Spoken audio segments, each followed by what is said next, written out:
Hola, bienvenido a este megacurso de Python. Soy José Cordero. En esta clase vamos a hablar de lo que son los espacios de nombre o namespaces en inglés. En la clase anterior, donde explicamos cómo llevar de un sistema codificado monolíticamente a un sistema modular, había quedado pendiente algo, pero no quise explicarlo en el momento, sino hacerlo después de que yo aclare lo que son los espacios de nombre.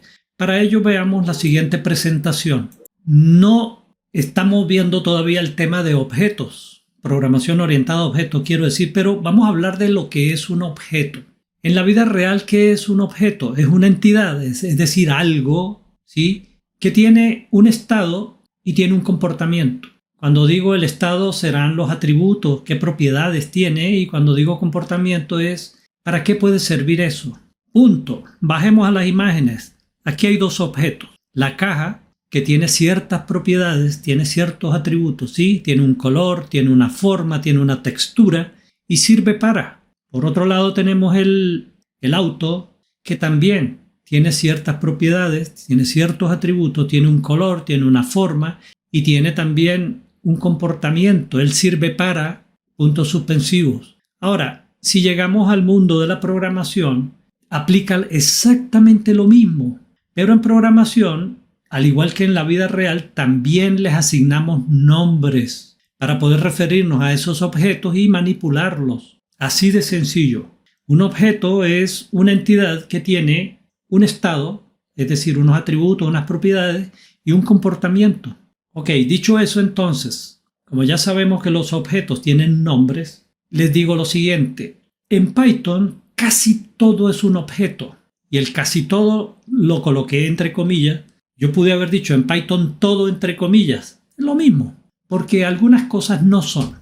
Y les había prometido que en algún momento les iba a decir qué cosas no eran. Pero bueno, veamos qué es un objeto. Mire, un número, una cadena de texto, un string, una lista, una tupla, un diccionario, un conjunto, una función, un método. Los métodos no los hemos visto ni las clases, pero yo les puedo adelantar que métodos es el nombre que en programación orientada a objetos se le da a las funciones. Eso no tiene nada del otro mundo. Una operación aritmética incluso puede ser un objeto. Bueno, y así me extiendo yo diciendo qué cosas son objetos, pero qué cosas no son objetos.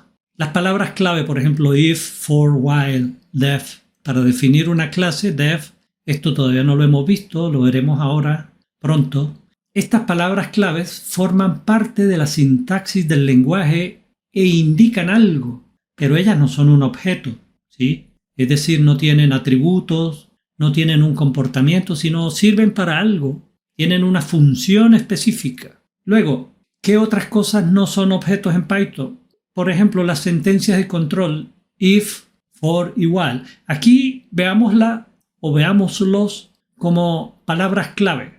Aquí veámoslos como estructuras sentencias o estructuras de control de un flujo. If, que me dice si se cumple una condición, haga esto, si no, haga lo otro. Estos dos que me dicen repita este bloque de instrucciones una cantidad de veces. Pero ellos como tal no son objetos, cumplen una función. O sea, pareciera que son objetos, pero no lo son. Otro que no es objeto, los comentarios, ¿sí? Ellos tienen una función. ¿Cuál es la función? Informar a los programadores sobre determinado tópico dentro de un programa. Pero ellos no son objetos como tal, ¿sí?, que yo pueda modificar su comportamiento. No, el comentario es comentario desde que nace hasta que se muere. Ahí, estático, no cambia. Bueno, estas cosas no son objetos en Python. Son muy pocas, ¿verdad? Todo lo demás son objetos. Hasta las funciones, ojo, que es lo que hemos visto hasta ahora. Reciente, digo. Ahora sí, vayamos a lo que son los espacios de nombre. Ya dijimos antes que todos los objetos en Python tienen nombres. Ahora, ¿qué será lo que se conoce como un espacio de nombres? Pues es un sistema, escúchese bien, es un sistema a través del cual Python asigna un nombre único a cada objeto declarado o definido. Y existen varias categorías de espacios de nombres. Hay uno que se llama el espacio incorporado, built-in en inglés. ¿Y cuál es ese? Todos esos objetos que quedan disponibles para el programador cuando instala Python es lo que se llama el built-in o el espacio de nombres incorporado. Ahí habrá variables, funciones, métodos, constantes, etc. Ejemplos, la función print, que la hemos usado hasta más no decir, input igual, que lo empezamos a usar ya últimamente, esto es una variable, ¿sí? Preguntamos si name igual a main, bueno, y todas las otras cosas que ustedes saben que se instalan y las que no saben, que me imagino que en el futuro, producto de su estudio constante, lo irán investigando para que se hagan realmente expertos en este lenguaje. Yo sigo estudiando, yo me sé algunas cosas y cada día sigo estudiando y vaya que me gusta porque es que me gusta la programación, pero mire, yo, conozco como unos 8 lenguajes, no sé, no los he contado, pero ninguno me enamoró tanto como Python, porque se pueden hacer tantas, pero tantas cosas con Python, que bueno, me salgo del tema. Seguimos. Existe otro espacio de nombres llamado global, y es el espacio de nombres que se crea cuando nosotros hacemos uso de un módulo o cuando creamos un módulo. ¿Qué cosas van a estar ahí? Igual, variables, funciones, métodos, lo mismo que está aquí, está aquí y está aquí. Todas esas cosas que se crean a nivel objetos, que se crean a nivel de módulos, pues se dice que son globales. Y existe también un espacio de nombre local, ¿verdad? Que son los que se crean cuando se declara o se definen funciones. ¿Qué hay ahí? Igual, variables, funciones, métodos. Ustedes dirán, ¿pero cómo? ¿Funciones dentro de funciones? Sí. Sepan que en Python ustedes dentro de una función pueden declarar otra función. Bueno, todo eso se llama local a la función, es decir, que las cosas que se declaran dentro de una función se pueden usar dentro de esa función sin problema. Las cosas que se declaran a nivel de un módulo se pueden usar dentro de ese módulo, es decir, todas aquellas funciones que estén dentro de un módulo podrán hacer uso de todo lo declarado dentro de ese módulo. Y obviamente lo que esté dentro del sistema, el espacio de nombres incorporado en Python puede ser usado por absolutamente todos. Puede ser usado en los módulos, en las funciones, dentro quiero decir. Bien, entonces continuamos. Imagínense ustedes que tenemos un sistema y el cual está dividido en un módulo 1, módulo 2, módulo 3, módulo 4. Cada módulo tiene su sistema de nombres global, que es lo declarado o definido dentro de él. Así todos y cada uno. Todos estos módulos pueden acceder al sistema incorporado de Python, ya lo dijimos. Pero miren acá. Y por supuesto, si aquí adentro hay funciones, pueden acceder a todo lo que se haya declarado dentro del módulo 1 y así para todos los demás. Pero ¿qué pasa si un módulo requiere de objetos que estén en otro módulo? Ahí es cuando nos vemos en la necesidad de importar. Bien sea que lo hagas con from o bien sea que lo hagas directamente con import. Pero esta es la forma de poder hacer uso dentro del módulo 1 de objetos que estén dentro de los otros módulos, es decir, fuera de él en otros módulos. Por ejemplo, el módulo 1 se vio en la necesidad de importar del módulo 2 algo. El módulo 2 tal vez se ve en la necesidad de importar desde el módulo 3 otra cosa. Y el módulo 3 se ve en la necesidad tal vez de importar desde el módulo 4 lo que necesite. Y así sucesivamente. Ahora, dicho esto, vamos ahora sí a explicar lo que quedó pendiente de el sistema que hicimos como proyecto 1. Bien, esto fue lo que hicimos en el proyecto 1. Cuando pasamos del sistema monolítico, de codificación monolítica al sistema modular, nos quedó algo como esto. Teníamos un módulo que yo decidí a criterio propio llamar main, se puede llamar como sea. Y teníamos el paquete módulos que contenía el módulo consultar, el módulo eliminar, el módulo listar y el módulo registrar. Bueno, y un PyCache que se creaba, yo les expliqué que esto se creaba, que había que dejarlo, que si lo borraba igual él se ponía necio y lo volvía a crear y que esto era para fines de hacer más rápido la carga de la importación de los módulos. ¿Sí? Así que no lo crean ustedes, les va a aparecer en su sistema, pero déjenlo, por favor, no lo borren. Si lo borran, lo vuelve a crear Python. Bien, entonces teníamos un paquete llamado módulos, teníamos un paquete llamado utils que tenía los helpers y las validaciones. Dijimos que en las validaciones, bueno, su nombre más explícito imposible. En el helper íbamos a meter o a poner aquellas funciones que son requeridas desde muchos lugares. Ajá, cierro. estoy en el módulo main. La cosa que yo no expliqué en su momento fue por qué yo pasaba esto como parámetro y por qué la había sacado del área global y lo había metido dentro de una función. Mire, esta lista, si yo no la pasara como parámetro, ustedes tendrían que importarla. Aprovecho este momento para hacer una aclaratoria.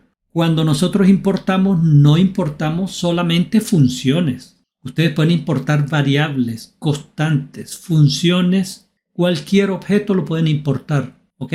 Así que si esta variable llamada lista trabajadores yo no la pasara como parámetro, yo tendría que verme en la obligación de importarla. ¿Dónde la iba a importar? En todos los módulos que hacen uso de la lista de trabajadores, yo tendría que hacer from fulano de tal, importar lista de trabajadores. Y en el otro, from tal módulo, importe la lista de trabajadores. Y así. Pero ya les voy a decir por qué no lo hice. ¿Por qué la saqué como variable global y la metí aquí? Bueno, la metí acá. Primero porque como voy a tener que pasarla como parámetro, entonces lo mejor es que yo la declaro local al main. También pude haberla declarado aquí, no importa, dentro de este módulo. Igual tenía, mire, sea aquí o sea dentro, igual para usarla en los otros, yo tendría que haberla importado. Ahora, ¿qué pasa con la importación? Dirán ustedes. ¿Qué pasó? ¿Le tuvo miedo? ¿No le gustó? No es miedo ni falta de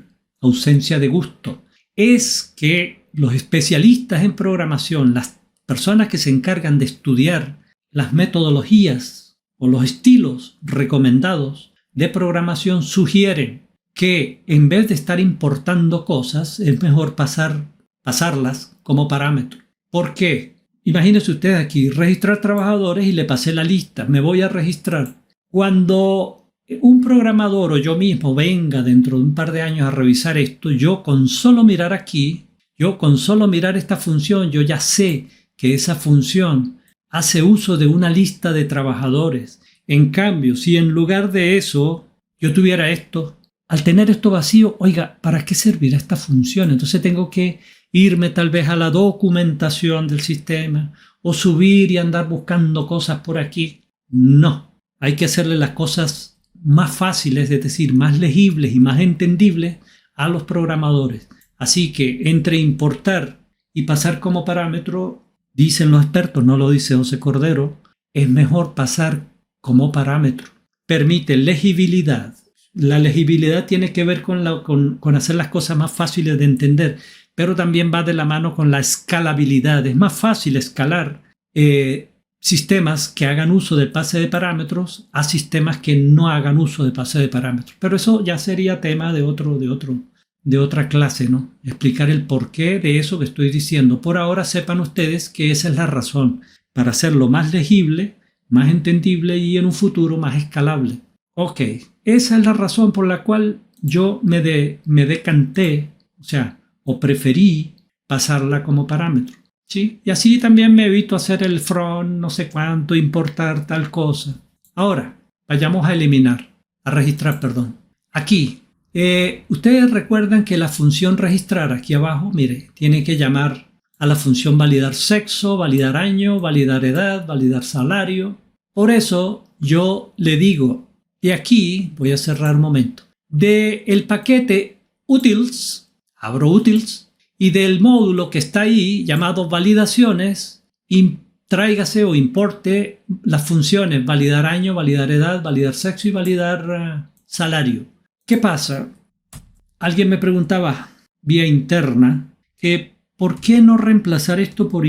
Como eso es todo lo que hay dentro de validaciones, ¿sí? Las 4 validaciones, ¿por qué yo no hacía importar asterisco? Pues claro, es exactamente lo mismo. Yo pude haber hecho así como está ahora o quedarme con la forma que yo hice. Pero esto también ayuda a la legibilidad. Y si en un caso dado yo solamente fuera a hacer uso de estas 2 funciones, resulta mejor hacerlo así, explícitamente, y no con el asterisco porque se va a traer y va a cargar una serie de funciones que yo no voy a usar, ¿sí? Entonces, cuando vayan a usar todo lo que hay dentro de un módulo, Es válido que ustedes digan asterisco, pero es más legible si lo hacen uno por uno. Pero si solamente van a usar algunos elementos de ahí, algunos objetos, no digan importar asterisco, solamente digan o escriban, especifiquen qué es, tanto para que el sistema sea más liviano, ¿sí? Carga menos cosas, y como también para que los programadores a futuro puedan entender qué es lo que yo estoy importando y qué es lo que... Si yo solamente veo estas dos, yo ya sé que estas son las dos que se van a usar aquí. Así de sencillo. Bueno, dejo como está, salvo. Otra cosa que estaba pendiente era explicar por qué yo había quitado el diccionario de aquí. En el sistema monolítico habíamos declarado un diccionario global, ¿verdad? Y yo ponía o colocaba las claves, pero sin ningún valor. Entonces esto prácticamente es innecesario. ¿Cómo debería hacerse? Así, voy a cerrar esto. En el nuevo sistema, en el sistema modular, yo tenía un módulo llamado registrar y dentro de ese módulo tenía una función. Ahí yo declaro el diccionario y de paso lo declaro vacío. ¿Por qué? Porque dinámicamente ustedes pueden ir creando las claves y los valores. ¿Cómo? Así. Una vez que bajábamos por el si no, porque ya nos habíamos asegurado de que el resultado de la búsqueda era falso, es decir, el DNI que mandamos a buscar no existía, entonces ya podemos agregar esa persona. Ese DNI yo lo guardo dentro de la variable trabajador, que es un diccionario, pero aquí estoy creando la primera clave con su valor. Y así lo voy haciendo con todos los demás. Creo la clave, le asigno el valor. Creo la clave, le asigno el valor y así sucesivamente. Entonces me evito una variable que va a estar todo el tiempo presente allá en la memoria y me decanto por una variable local. Después, en las demás funciones, cuando ustedes hacen un for que lee de la lista un diccionario, pues automáticamente se lo voy a mostrar aquí. Por ejemplo, en listar. Aquí me refiero a esto. Cuando ustedes dentro del for dicen que se traiga la información de la lista de trabajadores, bueno, él va sacando y va guardando en esta variable. Esta variable temporalmente, como lo que recibe es un diccionario, pues se convierte en un diccionario. ¿Ok? Ahí no hay problema. El problema era al momento de registrar, pero sepan ustedes que pueden declarar los diccionarios vacíos y dinámicamente irles generando las claves y los valores. Y con esto doy por concluido entonces el proyecto 1. Ahora sí, de verdad, muchachos, nos disponemos a entrar en el mundo de la programación orientada a objetos. Bueno, ha sido un gusto, muchas gracias por su atención y nos vemos en la siguiente clase.